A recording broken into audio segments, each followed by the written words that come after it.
ಜೈಲಲ್ಲಿ time pass ಮಾಡಲು TV ಕೊಡಿ ಎಂದ ಕೋರ್ಟ್. ಜೈಲಲ್ಲಿದ್ದು ಕಾಟೇರಾಗೆ ಟಿವಿ ದರ್ಶನವಾಯಿತಾ? ಡಿಸೆಂಬರ್ 17ರಂದು ಸಾಕ್ಷ್ಯ ವಿಚಾರಣೆಗೆ ಡೇಟ್ ಫಿಕ್ಸ್ ಆಗಿರುವಂತದ್ದು. ಯಾರಿಗೆ ಸಮನ್ಸ್ ಎಂಬ ಬಗ್ಗೆ ತೀರ್ಮಾನ ಅವತ್ತೇ ಆಗಲಿದೆ. ಜೊತೆಗೆ ಸ್ಥಳ ಮಹಾಜರು ವೇಳೆ ದರ್ಶನ್ ಮನೆಯಲ್ಲಿ ಸಿಕ್ಕ 87 ಲಕ್ಷ ರೂಪಾಯಿ ಐಟಿಗೆ ಅದನ್ನ ಕೋರ್ಟ್ ವಶಪಡಿಸಿಕೊಳ್ಳಲಿದೆ. ಸಾಕ್ಷಿಗಳಿಗೆ ಸಮನ್ಸ್ ಜಾರಿಗೆ ಪ್ರಾಸಿಕ್ಯೂಷನ್ಗೆ ಮನವಿಯನ್ನ ಮಾಡಿಕೊಳ್ಳಲಾಗಿದೆ.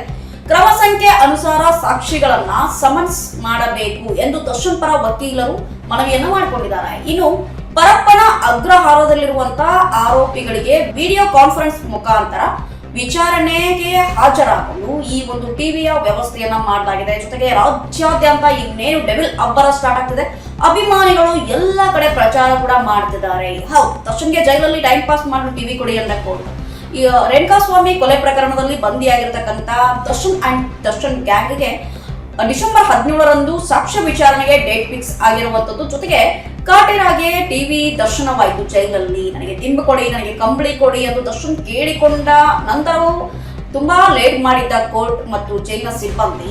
ನಮ್ಮ ವಿಜಯವಾಹಿನಿ ನ್ಯೂಸ್ ಚಾನೆಲ್ನಲ್ಲಿ ಪ್ರಮೋಷನ್, ಜಾಹೀರಾತು, ಅಡ್ವರ್ಟೈಸ್ಮೆಂಟ್ ನೀಡಲು ಸಂಪರ್ಕಿಸಿ 9535808456.